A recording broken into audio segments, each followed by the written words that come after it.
La mère, il dit qu'il n'a pas l'argent. Il faut patienter. Il faut patienter. L'argent là va sortir. Ne t'inquiète pas. Je suis tellement perturbée, je me pose la question de savoir, mais est-ce qu'il est sérieux dans ce qu'il dit? Je lui repose la question, un mois plus tard, il me dit, honnêtement, je n'ai pas encore d'argent pour la dot, mais essaye de patienter le temps pour moi de trouver des sous comme il faut. Je me pose la question, mais il parle de quoi exactement? Mais je laisse tomber, je vais voir ma mère, je lui explique la situation, elle me dit, tu sais, donne-lui du temps, c'est quelqu'un qui a besoin de temps. Vous n'avez pas grandi dans le même milieu, vous n'avez pas la même vision de la vie. La preuve, il doit s'occuper de toute sa famille et en plus de ça, il doit encore gérer sa famille qui est toi et l'enfant. Donc, donne-lui du temps. Je lui donne du temps, je lui accorde le bénéfice du doute. Le temps s'en va, on est en train d'avancer. Mon enfant a finalement 1 an. On organise l'anniversaire. L'anniversaire s'organise, la totalité de la facture, c'est moi qui la paye. Tu as l'argent, hein? Est-ce que tu as payé la totalité de la facture pour l'anniversaire? Ha! En tout cas, je n'ai pas la qualité d'argent là. Je ne peux pas. Bref. Il me fait comprendre qu'il va essayer de compenser plus tard. Ah, ça ne va jamais arriver, on sait déjà.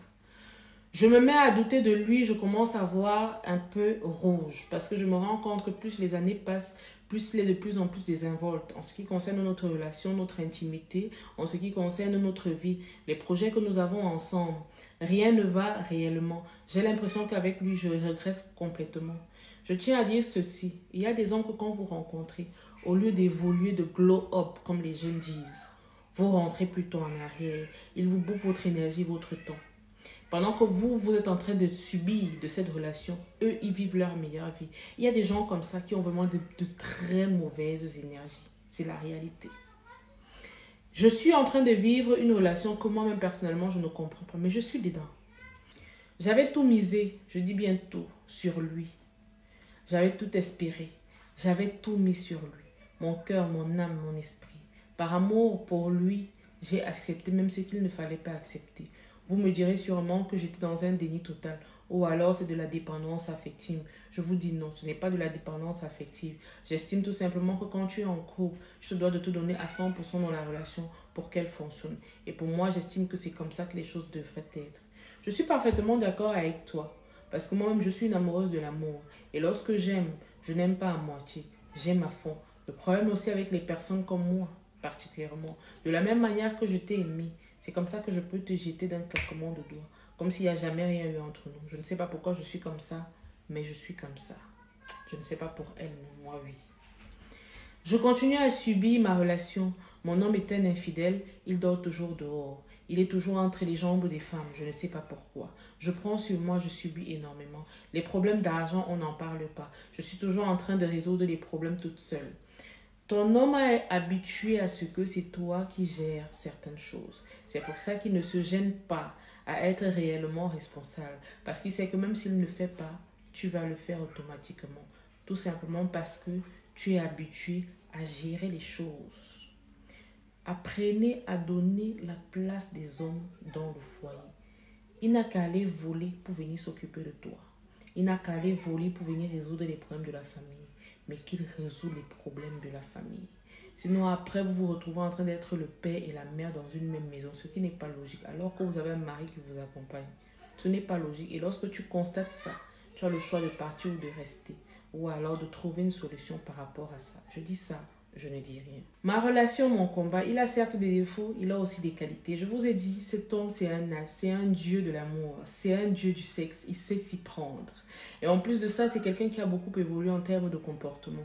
Il a arrêté d'être une victime quand il y a des situations. Il sait maintenant que quand il fait des choses, il doit s'excuser et essayer d'améliorer la situation. Mais vraiment, vous avez la chance, vous tombez sur des hommes qui savent reconnaître leurs torts. C'est une bonne chose, sinon beaucoup sont dans le déni de toujours penser qu'ils ont raison et qu'à part eux là, personne n'a le droit de dire quoi que ce soit. Je continue ma relation avec lui. On a toujours notre projet de mariage qui est là. Il y a tellement de projets qui sont en suspens. J'ai l'impression qu'on n'avance pas. J'ai l'impression qu'on patauge complètement. Entre-temps, ma famille me met déjà une certaine pression. Vous avez déjà mis l'eau ensemble. C'est à quand le mariage? Est-ce que vous comptez réellement vous marier? Ou alors vous avez décidé d'être dans une union très libre où voilà, vous vivez votre vie et puis rien d'autre. Moi, avec toute la honte, je leur dis que non, on n'est pas pressé, on prend notre temps ici, on n'est pas vraiment pressé.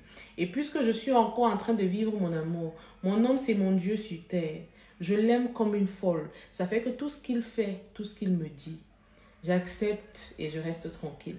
Même quand il me trompe, ses infidélités, j'en ai vu de toutes les couleurs en ce qui concerne ses infidélités. Mais j'ai toujours pris sur moi. Je tombe enceinte une deuxième fois. Il n'y a toujours pas de mariage, pas de toquer porte, rien du tout.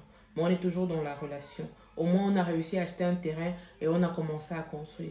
Les constructions sont allées vite parce qu'effectivement, j'ai mis beaucoup d'argent à l'intérieur car je voulais vraiment quitter la location pour me projeter dans ma nouvelle famille avec mes enfants. J'accouche mon deuxième enfant. Je suis assise chez moi un matin, on n'est pas encore dans la nouvelle maison. Et je reçois une dame qui vient chez moi. Je me pose la question, mais qui est cette dame? Qui est-elle un dimanche? Qui peut venir chez quelqu'un un dimanche comme ça? Et elle a accompagné. Je la fais entrer, elle s'assied et elle m'explique des choses. Je suis perdue. Je vois un garçon devant moi. Il a pratiquement 17 ans. Il est le fils de l'homme avec qui je vis. Lorsque je l'ai rencontré, il m'a dit qu'il n'avait pas d'enfant. Alors pour ma part, je sais qu'il n'a aucun enfant, que rien n'existe. Mais quand je regarde l'enfant en face de moi, il est le portrait craché de l'homme avec qui je vis. La femme en face me fait comprendre que cet enfant existe depuis. Il ne s'en est jamais occupé. Tout au contraire, il a toujours nié cette grossesse. Elle a fait les mains et les pieds pour pouvoir trouver où était sa nouvelle vie. Elle est arrivée jusqu'à nous. J'étais tellement choquée que même parler m'a dépassée. Quand je l'ai appelé, je lui ai expliqué la situation. Il m'a dit une seule chose. Mets-les dehors. Ça ne me concerne en rien du tout. Alors moi j'ai clairement dit à la dame, je n'ai rien à voir avec ce qui se passe avec le père de mes enfants. Mettez-vous dehors, attendez-le dehors. Et donc comme ça, il a même l'enfant dehors, qui a carrément 17 ans. Et puis toi, tu t'assois, il te dit, fais à gauche, tu fais aussi à gauche. C'était l'amour de quoi la mère? Vous connaissez Aimé ici dehors. Bref. Quand il revient le soir, je lui demande, mais qu'est-ce qui se passe? Il me dit non, je ne suis plus en contact avec elle depuis. Je ne sais pas pourquoi elle me cherche. Elle m'a fait comprendre que c'était mon fils. Moi, je lui ai fait comprendre que je ne voulais pas d'enfant à cette période-là. Je ne sais pas pourquoi elle veut m'imposer cet enfant. En tout cas, chacun a ses raisons. En tout cas, on ne peut pas venir lutter les raisons de quelqu'un. C'est son choix. Bref. Ça, c'était la première des choses. La venue de cette femme a suscité en moi la curiosité. Je me suis mise à chercher et à fouiller, à chercher à comprendre réellement qui était l'homme avec qui j'étais. Ah, c'est maintenant, après beaucoup d'années de concubinage, que tu cherches à comprendre avec qui tu vis, en fait. Ah, tu vas découvrir des choses, ma chérie. Oui, tu vas découvrir ça, seulement, c'est sûr. En fouillant et en cherchant, je découvre encore autre chose. Qu'il est papa d'une fille. Eh Seigneur. Qu'il est papa d'une petite fille. La petite fille a à peine 3 ans. Donc pendant que j'étais avec lui, il a enceinté une autre dehors. Je sais que mon mari est un homme à femme, mais je ne pouvais pas imaginer qu'il pouvait aller jusqu'à faire des enfants dehors. Ça a commencé. On est arrivé où il fallait arriver. Je commence à m'inquiéter, je cherche à connaître, je cherche à comprendre, j'interroge tout le monde, je vais voir ma belle-mère, je cherche à parler avec mes soeurs, je cherche à parler avec les amis de mon compagnon, j'essaie de trouver des voies et moyens pour percer le mystère concernant ces femmes. Je me rends compte que l'homme avec qui je vis depuis plusieurs années n'a pas que 2 enfants dehors, mais il en a 4 au total. Et dans ces 4 enfants, il y a un enfant de 17 ans, une petite fille de 3 ans, un garçon de 9 ans, et un autre garçon de 5 ans. Je suis tellement choquée par ce que j'apprends. De là, je commence à créer des situations. Je lui fais comprendre que je ne suis pas d'accord avec cette vie. Qui est-il réellement? Qui est-il réellement? Pour lui, il me fait comprendre que je n'ai pas à fouiller dans sa vie, dans son passé, parce que ça ne me regarde pas. Ça regarde sa vie de l'extérieur, ça regarde son passé. Tant qu'aucune femme n'est jamais venue me menacer chez moi, je n'ai pas à m'inquiéter. Comment ça, elle n'a pas à s'inquiéter? Tu vis avec un homme, tu apprends des choses comme ça, tu devrais rester tranquille et applaudir tout simplement les hommes. Les hommes. Notre maison n'était plus l'havre de paix que j'avais créé. Il faut savoir que j'avais beaucoup pris sur moi en ce qui concerne notre relation. J'évitais beaucoup les conflits, mais au bout d'un moment, je n'en pouvais plus.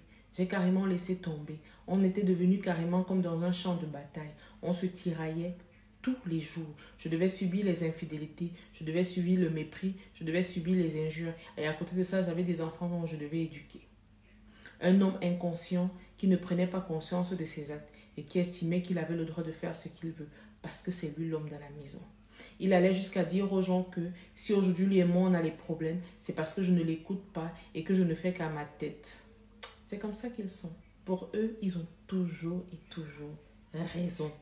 C'est-à-dire que même si celui-là, tu lui montres par A plus B que ce que tu es en train de faire n'est pas bien, il va te prouver aussi par A plus B que ce qu'il fait est tellement bien et qu'il a toujours raison.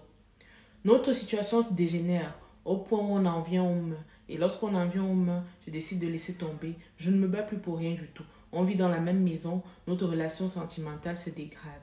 Côté sexe, ça se dégrade. Un matin, je me lève et il n'est plus là. J'étais allée au travail. Quand je suis revenue, j'ai trouvé qu'il n'y avait plus rien. Il était parti. Il avait pris tous ses bagages. Je l'appelle, je cherche à comprendre. Je sais qu'il a souvent l'habitude d'aller dans des excursions et revenir. Il ne décroche pas. Il m'a bloqué. J'essaie de chercher autour de moi, de comprendre ce qui se passe. Ses amis ne me donnent aucune information précise. Je vais voir sa mère, j'essaie de discuter avec elle. Elle me dit, je n'ai pas de nouvelles depuis. Je ne sais même pas où il est. 1 semaine, 2 semaines, 3 semaines, 1 mois passe. Je tombe dans une totale dépression. Je ne me cache pas. J'ai aimé cet homme et je continue même de l'aimer.